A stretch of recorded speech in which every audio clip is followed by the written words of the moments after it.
ಶ್ರೀ ಅಮೃತೇಶ್ವರ ದೇವಸ್ಥಾನ ಆವರಣದಲ್ಲಿ ಶಿವರಾತ್ರಿ ಹಬ್ಬದ ಪ್ರಯುಕ್ತ ಪೂಜಾ ಕಾರ್ಯಕ್ರಮಗಳು ನೆರವೇರಿದ್ದು, ಅದರ ವಿಶೇಷತೆ ಒಂದಾದ 101 ಲಿಂಗಗಳ ಪೂಜಾ ಕಾರ್ಯಕ್ರಮಕ್ಕೆ ಭಕ್ತಾದಿಗಳಿಗೆ ಅವಕಾಶ ಮಾಡಿಕೊಡಲಾಯಿತು. ಇದೇ ಸಂದರ್ಭದಲ್ಲಿ ಮೈ ಕುಮಾರ್ ಸ್ವಾಮೀಜಿಯವರಿಂದ ಭಕ್ತಾದಿಗಳಿಗೆ ಆಶೀರ್ವಾದ ಮಾಡಲಾಯಿತು.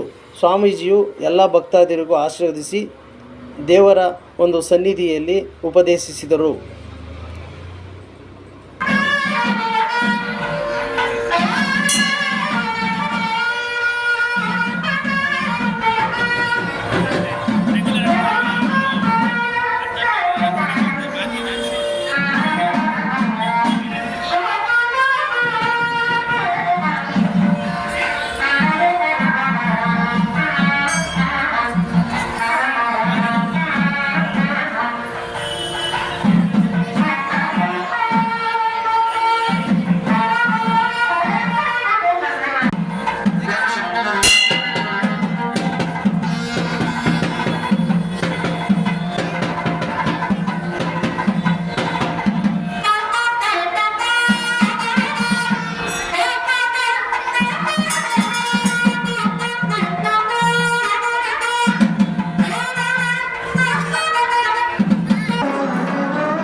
ಸುಮಾರು 750 ವರ್ಷಗಳ ಹಿಂದಿನದ್ದು.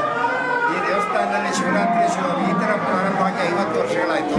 ಪ್ರತಿನಿತ್ಯ ಶಿವರಾತ್ರಿ ದಿವಸ ಬೆಳಗ್ಗೆ 6 ಗಂಟೆಯಿಂದ ನಾಳೆ ಬೆಳಗ್ಗೆ 6 ಗಂಟೆವರೆಗೆ ಪ್ರತಿ ಟೈಮಲ್ಲೂ ರುದ್ರಾಭಿಷೇಕ ನಡೀತಾ, ಅನವರತವಾಗಿ ರುದ್ರಾಭಿಷೇಕ ನಡೆಯುತ್ತೆ. ಯಾಕೆಂದರೆ ಅಭಿಷೇಕ ಪ್ರಿಯೋ ಶಿವ ಅಂತ ಹೇಳ್ತಾರೆ. ಇವತ್ತೊಂದು ದಿವಸ ಅಭಿಷೇಕ ಈಶ್ವರನಿಗೆ ಬಹಳ ಪ್ರೀತಿ ಆಗ್ತದೆ. ಮತ್ತು ಈಶ್ವರನು ವಿದ್ಯಾಕಾರಕನಾಗಿರೋದ್ರಿಂದ ಪರೀಕ್ಷಾ ಟೈಮಲ್ಲೇ ಶಿವರಾತ್ರಿ ಬಂದಿರೋದ್ರಿಂದ ಇವತ್ತೊಂದು ದಿವಸ ಎಲ್ಲ ವಿದ್ಯಾರ್ಥಿಗಳು ಕೂಡ ಶಿವನ ಆರಾಧನೆ ಮಾಡಿದ್ರೆ ವಿದ್ಯೆ ಅಭಿವೃದ್ಧಿ ಆಗುತ್ತೆ. ಯಾಕೆಂದರೆ ವಿದ್ಯೆಗೆ ಈಶ್ವರನೇ ಮೂಲ.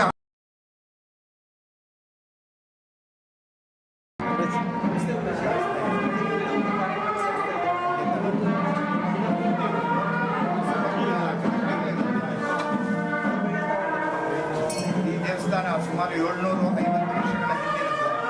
ಈ ದೇವಸ್ಥಾನದಲ್ಲಿ ಶಿವರಾತ್ರಿ ಈ ಥರ ಪ್ರಾರಂಭ ಆಗಿ 50 ವರ್ಷಗಳಾಯಿತು. ಪ್ರತಿನಿತ್ಯ ಶಿವರಾತ್ರಿ ದಿವಸ ಬೆಳಗ್ಗೆ 6 ಗಂಟೆಯಿಂದ ನಾಳೆ ಬೆಳಗ್ಗೆ 6 ಗಂಟೆವರೆಗೆ ಪ್ರತಿ ಟೈಮಲ್ಲೂ ರುದ್ರಾಭಿಷೇಕ ನಡೀತಾ, ಅನವರತವಾಗಿ ರುದ್ರಾಭಿಷೇಕ ನಡೆಯುತ್ತೆ. ಯಾಕೆಂದರೆ ಅಭಿಷೇಕ ಪ್ರಿಯೋ ಶಿವ ಅಂತ ಹೇಳ್ತಾರೆ. ಇವತ್ತೊಂದು ದಿವಸ ಅಭಿಷೇಕ ಈಶ್ವರನಿಗೆ ಬಹಳ ಪ್ರೀತಿ ಆಗ್ತದೆ.